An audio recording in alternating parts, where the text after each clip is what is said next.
Vamos aplaudir a Ele então, mais forte, que Ele merece o seu louvor. Ele é digno de ser adorado. Aleluia, glória a Deus. Boa tarde, povo de Deus. A graça e a paz de Deus seja convosco. Amém? Senta, por favor, sejam bem-vindos. Você veio a um culto onde o Espírito de Deus tem liberdade para operar. E se você der liberdade, Ele vai operar no seu coração também. Diga glória a Deus. Esse ambiente do culto aqui já vem sendo preparado, não é de hoje. Toda semana que antecede a Santa Ceia, o anjo da igreja vem para esse altar todos os dias, e aqui todos os dias ele ora. E uma oração que eu sempre ouço ele realizar é a seguinte: que esse lugar, esse ambiente do culto seja preparado para que as pessoas entendam o recado da palavra. Não é apenas o pregador que tem que estar preparado com a mensagem, não é apenas as pessoas que estão colaborando, né, no culto, para que o culto seja perfeito, que tenha a função deles. Eu acredito que todos nós temos uma função importantíssima para que o culto seja completamente abençoado, direcionado, para que a nossa vida se prepare para desfrutar de tudo aquilo que vai ser ministrado hoje. Glória a Deus. Nós temos uma parte importantíssima.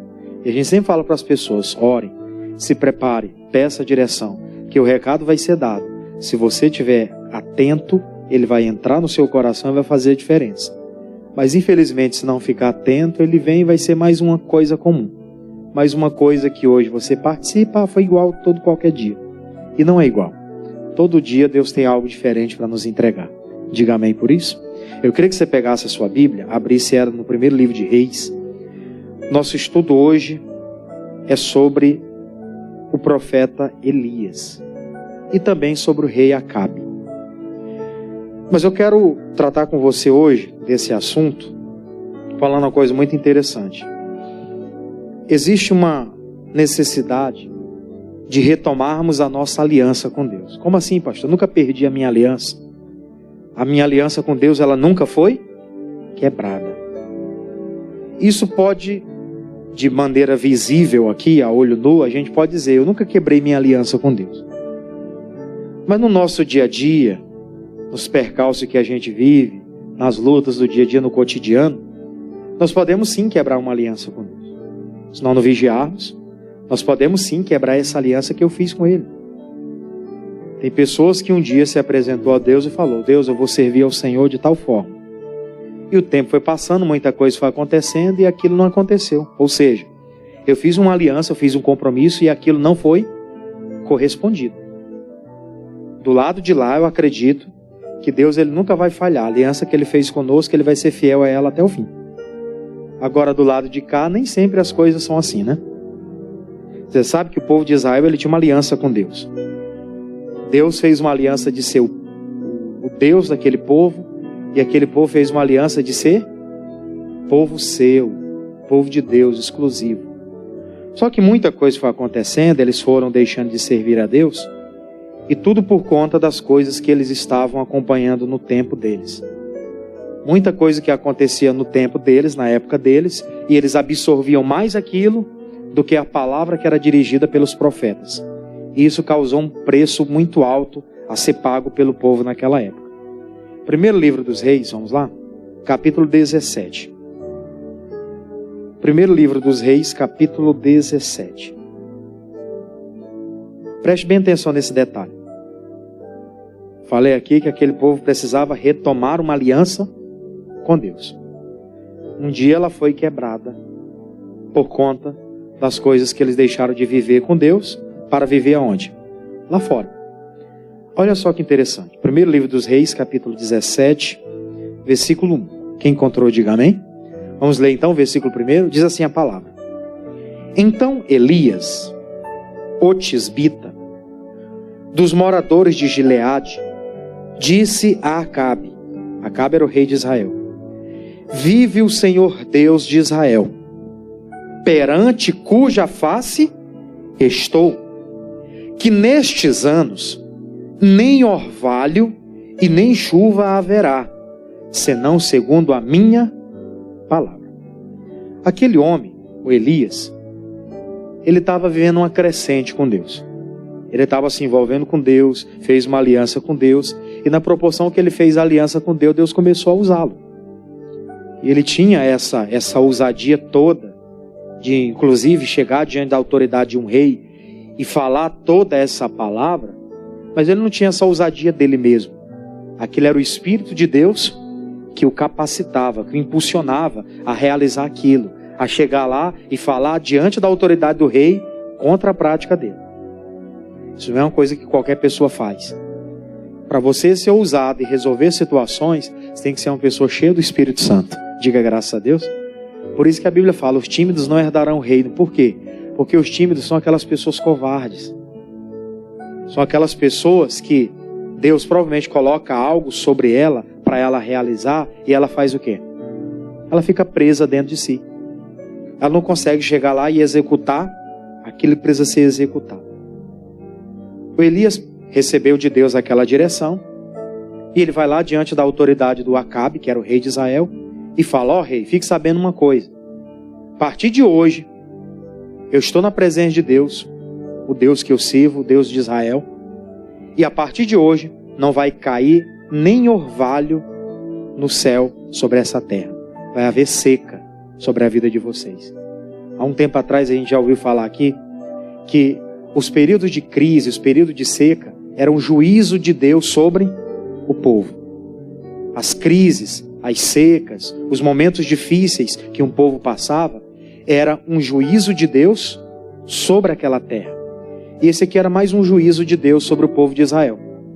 Eles haviam deixado a aliança que eles tinham com Deus para fazer uma aliança com um Deus chamado Baal. Naquela época, você vai recordar, o Acabe se tornou rei de Israel e ele fez uma aliança erradíssima. Qual foi a aliança que ele fez? Se casar com Jezabel. Jezabel foi uma profetisa lá de Baal, onde o pai dela lá também era um servo de Baal. E eles faziam lá os seus cultos. Os cultos dele eram orgias, né? Era tudo voltado lá para Baal, que era conhecido entre eles, entre aspas, como Deus da fertilidade. E justamente naquele tempo, se houvesse chuva sobre a terra, ali a terra ia produzir, e automaticamente se a terra produzisse, eles iam dizer o quê? Baal é quem fez isso. E a terra não ia produzir por causa de Baal.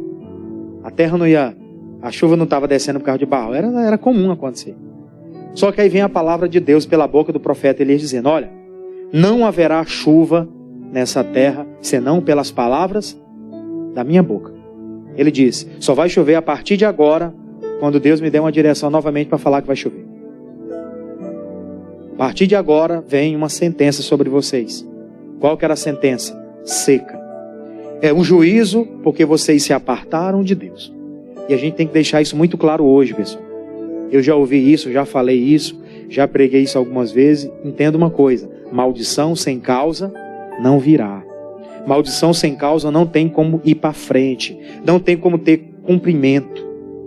Para ela se materializar, para ela ter força de avanço, tem que ter alguma autorização para isso. No caso deles aqui, aquela maldição de ter uma seca, não ter chuva para a terra frutificar, aquilo era uma demonstração de que eles estavam agora sob um juízo. Sobre um juízo. Aí tem um detalhe. O Elias traz aquela mensagem, traz aquela palavra, e depois que ele traz aquela mensagem, a Bíblia fala que Deus manda ele sair dali. Porque se ele ficasse ali, o que ia acontecer com ele? O Acabe e a Jezabel ia tentar contra a vida dele. Aí ele sai. Aí ele vai lá para Sarepta de Sidom. Você já conhece a história, né? Lá Deus disse, vou ordenar uma viúva que te sustente. Lá ele tem aquele contato com a viúva. Viúva não tinha nada, né? Ele vai lá, é usado por Deus, dá aquela palavra. Da botija não vai faltar o azeite, não vai faltar da panela lá a farinha. E aí ela fez o bolo, aquela coisa toda, ele ficou ali um tempo.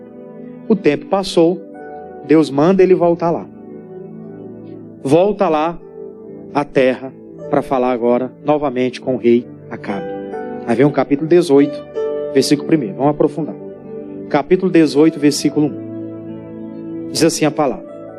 E sucedeu que, depois de muitos dias, a palavra do Senhor veio a Elias no 3º ano, dizendo, vai e mostra-te a Acabe, porque darei chuva à terra. E mostrarei, e foi Elias mostrar-se a Acabe, e a fome era onde? Extrema em Samaria. Samaria era a capital de Israel. Aí está lá. Ele recebe depois de 3 anos, você leu comigo aí no versículo 1, que depois daquele dia, passaram-se aí em média 3 anos, 3 anos e meio. 3 anos e meio em média.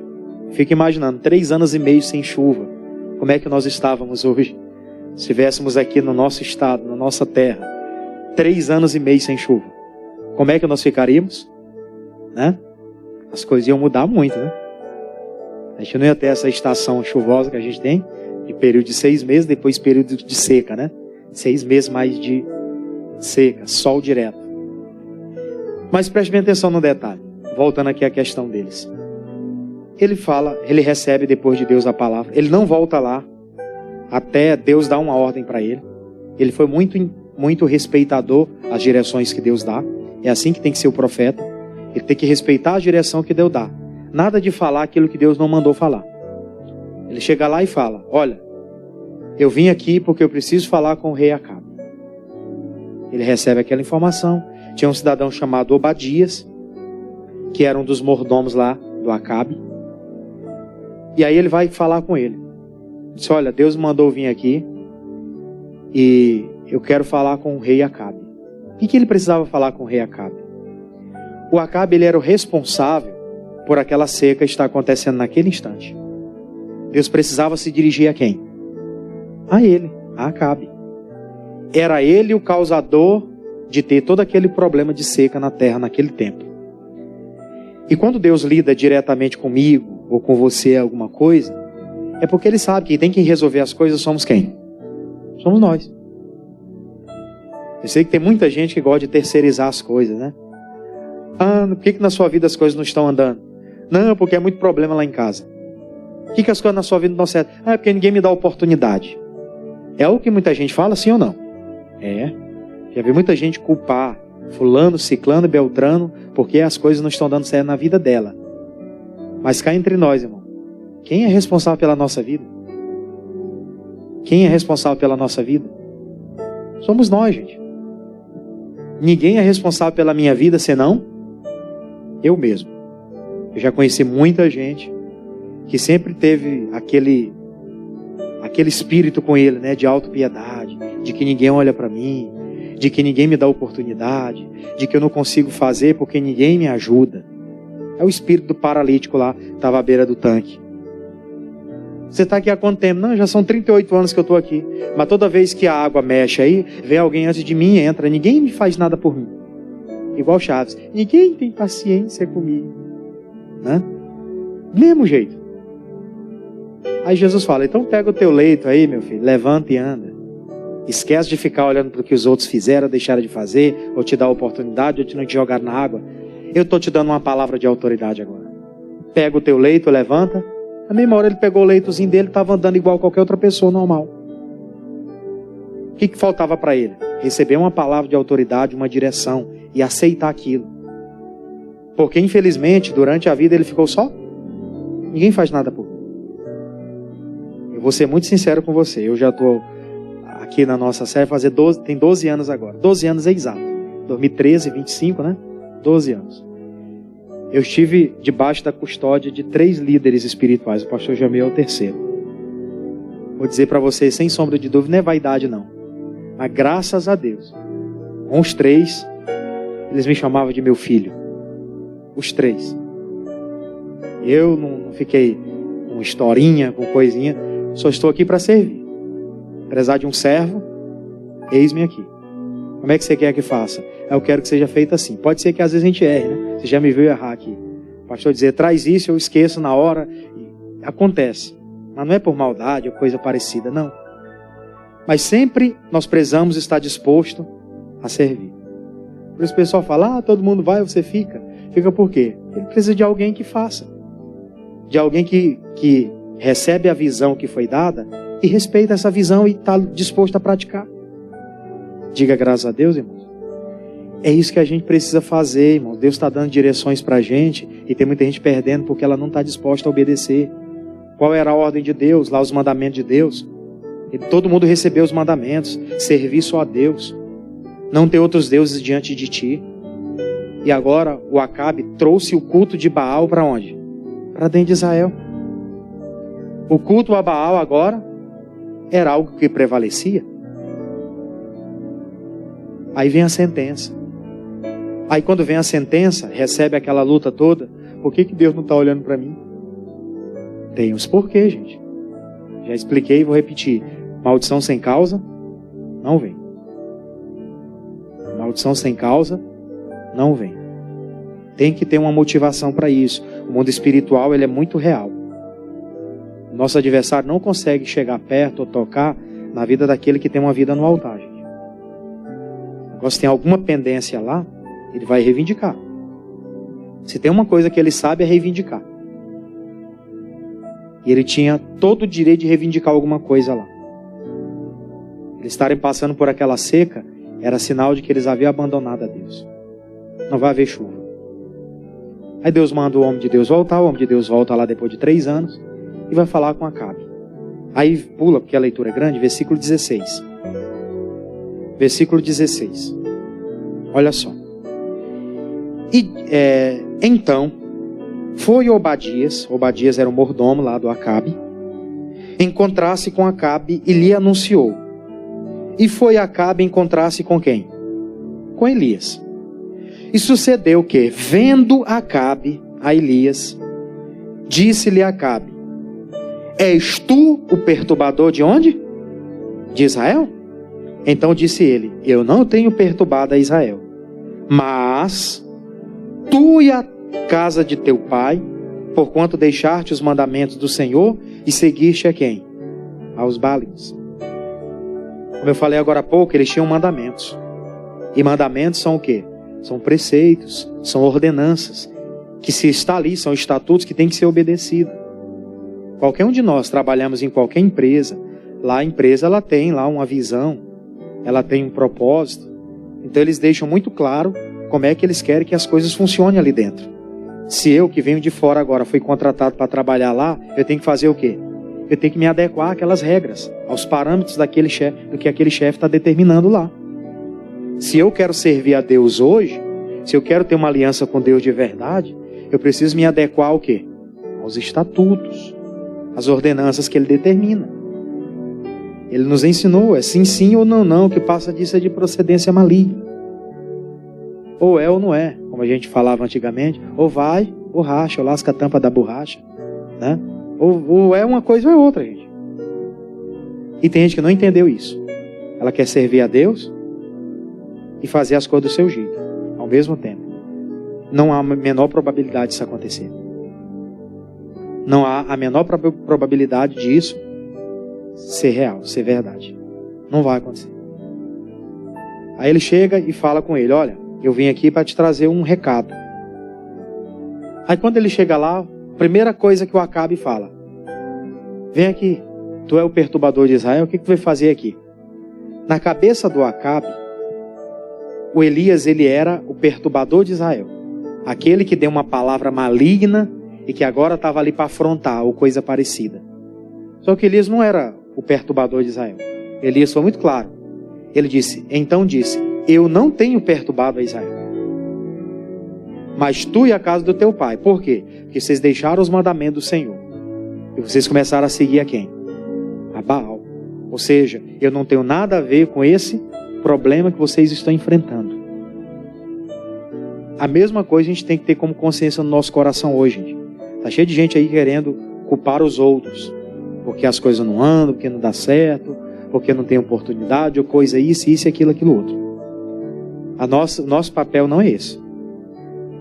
Nosso papel é, eu fiz uma aliança com Deus, falamos aqui há 2 semanas atrás, eu vou desfrutar dessa aliança. E se essa aliança foi quebrada e Deus está me dando uma oportunidade de conserto, eu vou retomar essa aliança. Pronto, acabou. Tem gente que quer ficar retrucando. Olha, a Bíblia diz assim, assim, assado. Mas por que tem que... Porque a Bíblia é quem disse. Porque foi a palavra quem falou que é assim. Não sou eu. Isso não é diretriz minha. Eu sou pregador, gente. Não me interprete mal. Mas na qualidade, de, às vezes, de responsável por um povo, a responsabilidade é muito grande. A carga é pesada, gente. Eu entendi isso desde cedo. Aos 18 anos, quando eu assumi meu primeiro compromisso no ministério, era uma igrejinha pequena, tinha 30 membros. Mas eu me lembro muito bem a carga que eu senti naquele dia. Eu via aquelas pessoas e tinha algumas que chegaram para mim. Eu acostumado a ser sempre o obreiro que ajudava ali o pastor. Chego ali na igreja, agora eu sou o pastor daquele povo, né? A pessoa chega para mim e começa a falar: pastor, estou com uns problemas lá em casa, queria que o senhor fosse lá visitar. Aí outra: pastor, eu queria que o senhor orasse, que meu filho está assim desse jeito. Eu cheguei e recebi aquelas coisas todas. Eu disse: e agora? O que eu vou fazer? Antes eu dizia para a irmã: vai lá e fala com o pastor. Aí então chegava o problema dela e levava para o pastor, né? Agora eu tenho que resolver. Eu tenho que estar ali diante das pessoas. A responsabilidade é grande. Aí um desses lugares que eu passei, tinha uma pessoa que eu descobri, fazendo a obra, eu descobri, ó, a irmã morava junto. Não era casada. Ela podia fazer a obra, gente? Você entende que não. Pela palavra, não é legítimo, não pode. Mandar a pessoa largar, também não. Tem que fazer o quê? Vai lá diante do juiz e acerta aí. A senhora acertar, a senhora volta, a gente acerta bonitinho, e a senhora volta, fazer do mesmo jeito a obra. Fazer do mesmo jeito não, melhor. Glória a Deus. Que antes fazia na carne, agora fazia no espírito. Mas a pessoa recebe aquilo e ao invés de tomar posse, fica chateado. Por que o líder mandou esse menino para cá? O que estava aqui era tão bom. Era tão bom, mas deixava a pessoa ficar no pecado. Só ia para o inferno, junto com o pastor dela lá. Porque durante a vida ele sabia que estava errado aquilo e estava deixando. Eu falo de pastores experientes na fé de tempos, ó, que foi deixando aquilo acontecer. Tem que ser direto nas coisas. Não tinha como a obra de Deus prosperar daquele jeito, naquele lugar. Não tinha como as coisas fluir. Lembra quando Deus vai lá, manda o Josué vencer a guerra, tá o povo de Ai ali, vai lá e vence essa batalha. Ele vai do jeito dele, vai com coisa errada no meio. Lá no meio da batalha eles perdem. Morre 36 homens. E eu sempre falo, não foi 36 homens. Foram 36 famílias. Porque aquele homem tinha mulher. Aqueles homens tinham cada um sua esposa. Se ele tivesse filho, tinham filhos ali. E tudo isso dependia deles. Morreram 36 naquela guerra. Aí lá vai o Josué rasgar as vestes. Aí Deus fala, o povo pecou. Ele vai lá à procura de pessoa em pessoa até achar o erro. Quando descobre o erro, ele vai lá, aniquila aquilo. E depois que aniquilou, foram lá e voltaram e tiveram o quê? Vitória. Por que eles tiveram vitória? Porque agora não tinha nada do que o diabo pudesse acusar, apontar o dedo. É isso que a gente precisa entender, pessoal. A gente está gastando muito tempo de forma desnecessária. Eu vou abrir a Bíblia com você, rapidinho, né? Eclesiastes capítulo 10, vamos lá? Eclesiastes capítulo 10. Versículo de número 10. Tem gente que está fazendo força e não está conseguindo resultado. Mas por quê? Justamente por isso que nós estamos falando. Deixa aqui marcado, nós voltaremos já. Eclesiastes capítulo 10. Facinho você encontra. Se você abrir Salmos, é o meio da Bíblia. Depois vem Provérbios, e de Provérbios, Eclesiastes. Capítulo 10, versículo de número 10. Vamos ler? Quem encontrou, diga amém. Amém, gente? Todo mundo com sono ou está todo mundo atento? Vamos lá. Diz assim: se estiver embotado o ferro e não se afiar o corte, então se deve fazer o quê? Pôr mais força. Mas a sabedoria é excelente para o quê? Eu vou pedir para eles colocarem na tela lá a tradução NVI. Que essa tradução ela fala com mais ênfase, né? Acerca disso. Diz assim, ó: se o machado estiver o quê? Se o machado está cego e a sua lâmina não for o quê? Afiada, é preciso golpear com mais força. O proveito da sabedoria, porém, é ela que ela traz êxito. Ele fala uma coisa aqui interessante. Se o machado, ele tiver cego, ele não tiver afiadinho, a pessoa precisa colocar muita força para tentar conseguir alguma coisa. E mesmo assim, não consegue. Já parou para analisar que tem gente que faz força, tem gente que faz isso, tem gente que já diz, pastor, vou fazer um jejum, vou fazer uma consagração, vou passar 7 dias nisso, vou passar 7 dias naquilo. Pastor, eu recebo a oração da manhã, do meio-dia, da tarde, da noite, o bispo não sei quem, o fulano ciclano, já pediu oração em todas as igrejas. Ela faz força para tudo, mas não tem resultado nenhum. Por que isso? Porque isso não depende dos outros. Lembra do Acabe? Deus estava se dirigindo a ele porque a responsabilidade de resolver aquilo era dele. A responsabilidade de acabar com aquela seca passava por ele, retomar sua aliança com Deus. Se ele não fizesse isso, nada feito. E tem gente pagando preço, gente, pagando preço alto. Pagando preço alto. Quando poderia estar com a vida bem leve. Basta obedecer aos preceitos, aos ensinamentos. Deus não quer sacrifício de ninguém. Ele não quer que você venha aqui e entregue a sua casa no altar. Entregue a chave da sua casa. Ele não quer que você venha aqui e pegue todo o seu salário e coloque aqui em cima do altar. Está aqui. Para mudar a sua vida. Não. Ele quer obediência à sua palavra. É só isso que ele espera de mim e de você. Diga graças a Deus. É a única coisa. Se alguém está falando aí que você tem que fazer 7 dias disso, 7 dias daquilo, mentira. Que Deus responde a sua sinceridade do coração. O homem olha para o que está diante dos olhos. Deus olha lá para o interior. É lá que ele percebe se está tudo correto ou não. Tem gente fazendo força. Vou fazer assim, essa semana toda eu vou ralar, eu vou começar a trabalhar às 6 da manhã. Só vou parar às 7:30 da noite. Aí não vem para o culto, não tem condição de tempo. E o resultado que ela tem é igual o salário do professor Raimundo, ó. Bem pequenininho. Aí fica, pastor, eu queria que o senhor fizesse umas orações lá em casa. Se o senhor fizesse umas orações lá não sei aonde. Não vai resolver, gente. Se a aliança não for retomada, se as coisas que precisam ser resolvidas não for resolvida, não vai resolver. Eu vou voltar com você lá no primeiro livro de Reis, vamos lá? Eu vou ler com você agora o versículo de número 21. Primeiro Deus tratou com o rei Acabe. Agora Deus precisa tratar com o povo. Versículo de número 21. Na tradução corrigida mesmo. Olha só. Primeiro livro de Reis, capítulo 18, versículo 21. Quem encontrou aí, diga graças a Deus. Retomou lá. Qual foi a palavra que Deus usou o profeta para falar com o povo? Diz aí. Então Elias se chegou a todo o povo, mandou reunir todo mundo lá no Monte Carmelo e disse: até quando cocheareis entre 2 pensamentos? Se o Senhor é Deus, segui-o. E se Baal, segui. Porém o povo não lhe respondeu nada. O silêncio é uma coisa dura, gente. O silêncio da parte de alguém para com Deus. Deus espera da pessoa alguma resposta, alguma reação. E quando a pessoa não tem nenhuma reação para com ele, com certeza deixa ele furioso.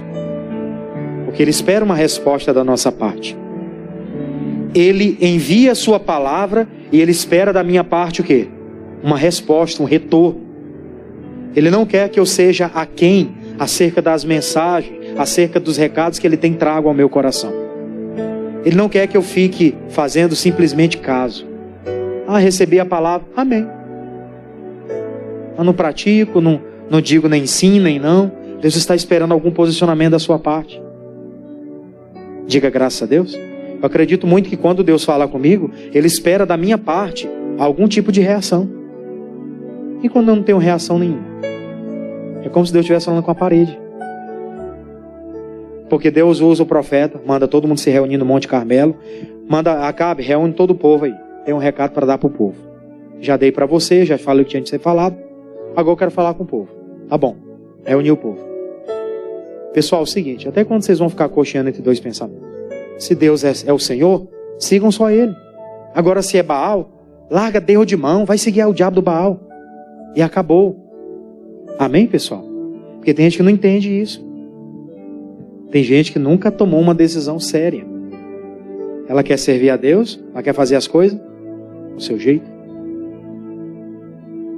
Quer fazer as coisas do jeito que ela acha conveniente. Os recados são dados, eu não gostei porque foi muito duro. É o recado de Deus. Amém, pessoal? Você acha que um pai ele fala manso com o filho quando ele quer corrigir? Não. Ele fala da forma que tem que ser falado para que ele entenda que a coisa é séria. Quem é pai aqui, mãe, avó, avô, sabe muito bem o que é isso. Né? Você trata com dureza às vezes, é porque você quer ver a pessoa andar no caminho certo. Você vai se arrepender, se abençoado. Né? E às vezes, instiga mesmo. Vai ao limite. Porque precisava tomar uma decisão. Mas a Bíblia diz uma coisa interessante. Tiago, a gente volta já aqui para a gente terminar. Mas vamos lá em Tiago rapidinho. Capítulo 1, versículo 8. Novo Testamento. Uma carta universal. Carta do apóstolo Tiago às igrejas de Cristo, né? Tiago fica onde, pastor? Depois de Hebreus. Se você pegar de trás, você pega o Apocalipse, aí pega a carta de Judas, pega as cartas, 3 cartas de João, as 2 de Pedro, aí vem o Tiago. Olha só. Capítulo 1, versículo de número 8. Versículo 8, quer dizer. Capítulo 1, versículo 8. Capítulo 1, versículo 8. O que diz aí? O homem de coração dobre é inconstante em todos os seus caminhos. É por isso que você vê, tem gente que não consegue firmar uma aliança com Deus, gente. Ela não consegue se firmar na casa de Deus. Não me interprete mal, eu não estou aqui para fiscalizar a vida de ninguém. Não é esse o meu interesse. Mas tem pessoas que elas não conseguem firmar uma aliança com Deus, de estar sempre ouvindo a palavra. Tem gente que passa tempos sem congregar. Pastor, você não sabe da minha vida. Realmente não sei. Realmente não sei. Mas eu não quero que você me interprete mal. Eu não faça como o Acabe, que na hora que recebeu aquela palavra, ficou chamando o profeta de perturbador de Israel. Porque o profeta não estava ali para perturbar coisa nenhuma. O profeta estava ali para trazer eles para a realidade. E a mesma coisa é a missão que a gente tem aqui hoje. De trazer as pessoas para a realidade. Se eu não estou conseguindo ter sequência em buscar a Deus, em servir a Deus, em ter tempo para com Deus, em cultuá-lo, então eu tenho que falar com Deus e não jogar a culpa em ninguém. E muito menos ficar chateado com o pastor, coitadinho dele. Né? Está aqui para obedecer. Está aqui para servir do mesmo jeito. Diga graças a Deus, irmãos. Você entendeu a questão? O que ele disse? O homem de coração dobre, que pensa em várias coisas simultaneamente, ele não é constante naquilo que faz. Tipo a pessoa que chega e diz assim, eu faço de tudo nessa vida. Você trabalha de quê? Não, eu trabalho como encanador, como pedreiro, como... né? Eu monto móveis, eu faço isso, eu faço aquilo. Você procura ele vai dizer que vai lá na tua casa tal dia para fazer tal serviço. Ele não consegue chegar naquele dia e ele não consegue executar aquele serviço. Ele é um faz tudo e ao mesmo tempo não consegue fazer nada. Né? A pessoa que fica aí com pensamento dobre, com ideias diferentes dentro de si, que não tem apenas uma ideia, e a nossa ideia, nós devemos comprar a ideia da palavra, infelizmente a pessoa não consegue dar sequência à sua vida com Deus. Essa aliança com Ele é rompida. É aquela coisa, hoje eu firmei uma aliança com Deus, e amanhã já desbandou de novo. Aí outra semana não consegue nem estar, não consegue firmar, não consegue ter tempo de oração. Eu disse que essa semana eu ia fazer pelo menos uma oração por dia. Ixi, teve uns 2 dias que eu nem orei. Já quebrou a aliança. Pastor, então quem que pode ser salvo? Quem tem um pensamento único, de servir só a Deus. Esse pode ser salvo. Que sabe que independente de qualquer coisa que ela venha fazer, ela tem que ter uma vida com Deus em primeiro lugar. Essa sim consegue ser constante na sua vida com Deus. Não foi à toa que Paulo falou isso. Na sua primeira carta aos Coríntios, a igreja de Corinto, falou no capítulo 15, versículo 58, ele diz, portanto, meus amados irmãos, nós sejamos firmes, constantes, sempre abundantes na obra do Senhor, sabendo que o vosso trabalho não é vão no Senhor. Ele falou aquilo para as pessoas por quê? porque eles estavam servindo ali, eles achavam que aquilo era em vão. Ele disse, não, o serviço de vocês, a aliança que vocês têm com Deus não é em vão. Vocês estão servindo ao Senhor, vocês estão constantes, sejam constantes nisso. Vá até o fim, até o dia que o Senhor te chamar. Bonito quando você vê pessoas que desde o princípio da caminhada até hoje, ela tem uma intensidade boa. E se eu não estou tendo, pastor, é porque tem tanto problema na minha vida, ora a Deus para Deus te dar direções. Tem gente que eu cuido, tem situações que eu tenho que resolver lá na minha casa. Amém. Meu Deus, eu vou conseguir resolver aqui, isso vai me dar tempo de qualidade para ti também. Porque eu não posso estragar os meus dias só com problemas. Eu tenho que dedicar os meus dias também ao Senhor. Você acha que Deus não vai dar o escape? É claro que dá. Mas tem gente que não está apta para isso, que não deseja isso. Eu acompanho gente, pessoal. Tem gente que eu acompanho que a vontade que eu tenho é de não acompanhar mais. Pastor Cebola, com um modo sincerão agora, foi. Eu acompanho por amor a Cristo e por amor à liderança da igreja. Porque se dependesse de mim mesmo, não queria não. Pergunta se a pessoa veio para a Santa Ceia hoje e me deu menos satisfação se ela precisava da ceia lá ou não. Mas na hora que é para acompanhar isso, que é para fazer aquilo, fica me ligando, perturbando o juízo. Eu vou, lá o que eu tenho de fazer aqui, às vezes na folga, lá com minha família lá e vou, visito.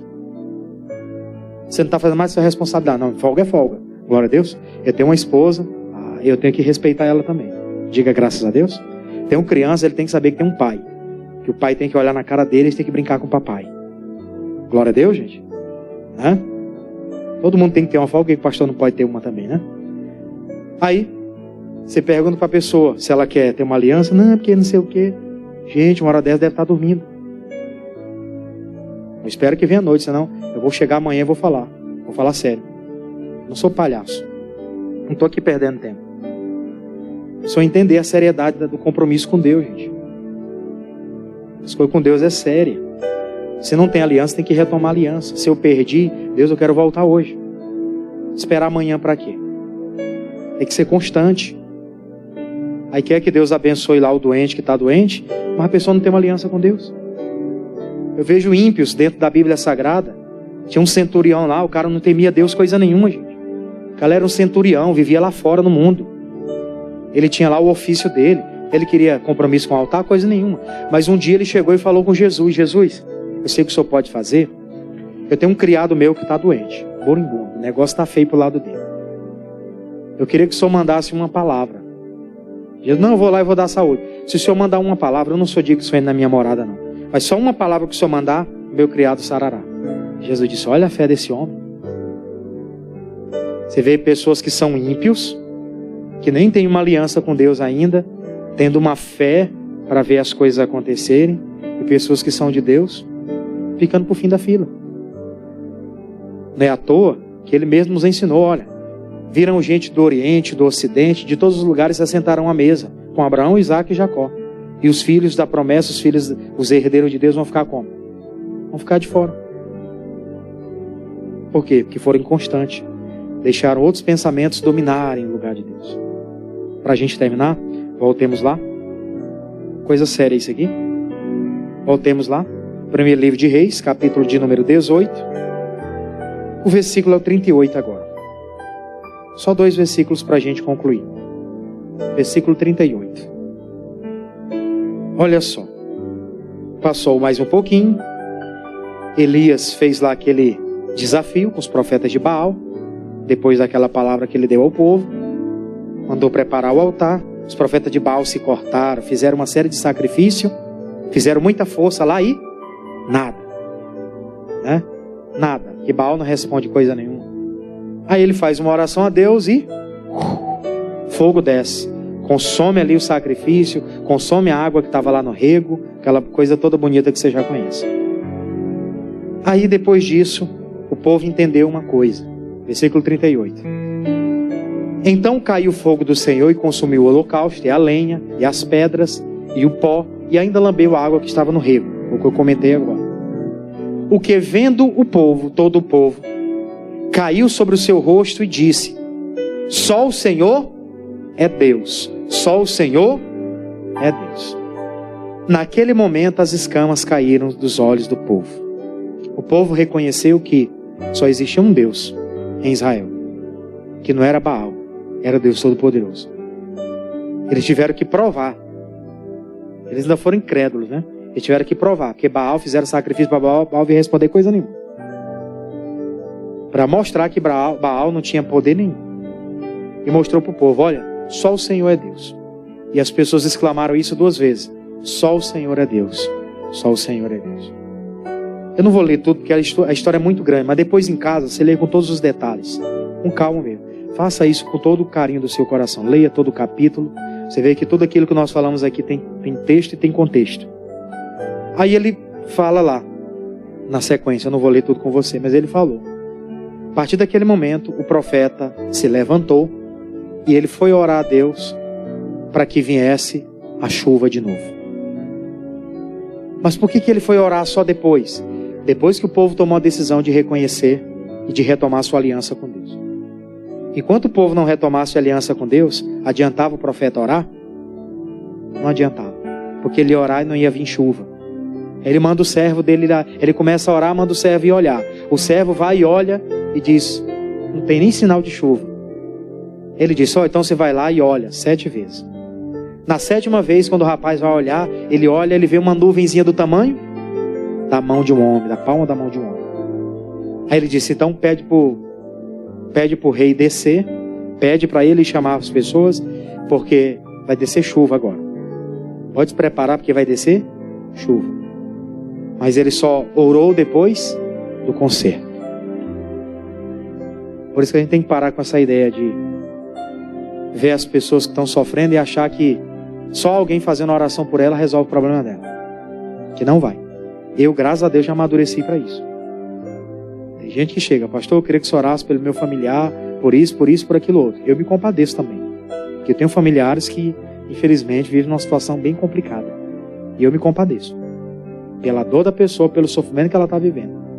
Mas eu entendo perfeitamente que enquanto a pessoa não tomar a decisão de fazer uma aliança, a minha oração não vai resolver nada. A minha oração só consegue resolver os meus problemas se eu quiser também. E ela só vai resolver o problema daquela pessoa se ela estiver decidida. Aí eu me uno com ela juntamente com quem está unindo ali o propósito. Aí nós oramos e Deus manda chuva. Mas fora isso, sem conserto, sem retomada de aliança, nada acontece. Nada vai acontecer. E essa é uma realidade dura que a gente tem que encarar de cabeça erguida. Glória a Deus, gente. Tem que encarar isso de como? Cabeça erguida. Pastor, cometi uns erros aí, falhei em algumas situações, estou endividado. Como é que eu faço? Eu vou orar para o banco lá perdoar minha dívida. Não é assim que as coisas funcionam. Tem muita gente religiosa por aí achando que é assim que resolve. Não, porque não sei aonde a pessoa foi lá e falou, e o gerente disse que agora ele só paga R$35 e ele resolve o problema. Está devendo R$35 mil. Não é assim que as coisas funcionam. Você fez a dívida, tem que fazer o quê? Tem que pagar. Não é justo isso? É justo, gente. Não podemos bancar o hipócrita aqui, não. Que eu fiz errado e agora Deus tem que apagar os meus erros. Não. Não é assim que as coisas funcionam. Se eu cometi um pecado, uma falha, eu vou lá, peço perdão a Deus e recebo a misericórdia. E recebo de Deus a misericórdia e vou encaminhando para a minha salvação. Mas lembra de Davi? O próprio Davi que a gente tem estudado tanto aqui. Foi que Deus falou para ele depois do pecado com Batseba. Deus perdoou ele? Perdoou, você está perdoado, Davi. Não tem condenação contra ti não. Só uma coisa eu te digo. Agora na tua casa não vai sair mais a espada. E Davi teve o problema até o dia da morte dele, depois daquele dia. Por isso que o melhor é a gente não errar.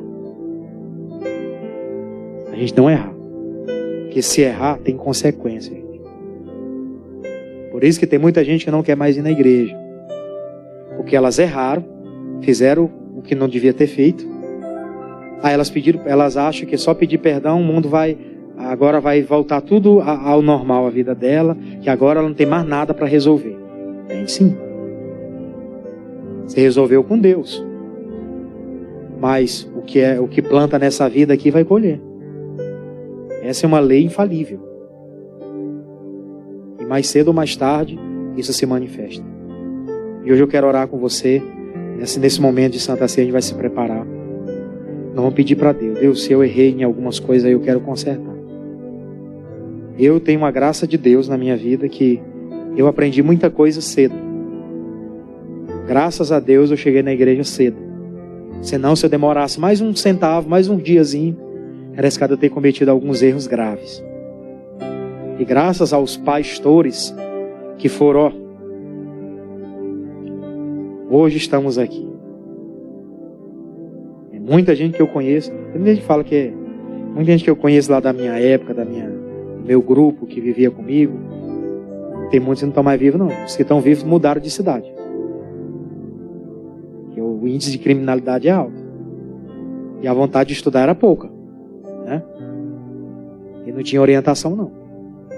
Os pais na ignorância também não tinham o que orientar. Por isso que a gente tem que colocar a cabeça no lugar. Nós temos a palavra. Quem já é mais experiente aqui sabe. Tem muita coisa que eu vivi na minha vida que eu poderia não ter vivido. Vivi porque eu não sabia. Se eu tivesse a cabeça que eu tenho agora, o entendimento da palavra antes, eu não teria errado. Isso serve de exemplo para quem é mais jovem, que nunca errou na vida. Continue assim, puro. Não deixa ninguém roubar a tua santidade, não. Diga glória a Deus, irmãos. Nós vamos retomar a nossa aliança. Pastor, graças a Deus nunca quebrei, então fica com ela até o final. Firme. Amém? Vamos aplaudir o Senhor Jesus então. Glória a Deus.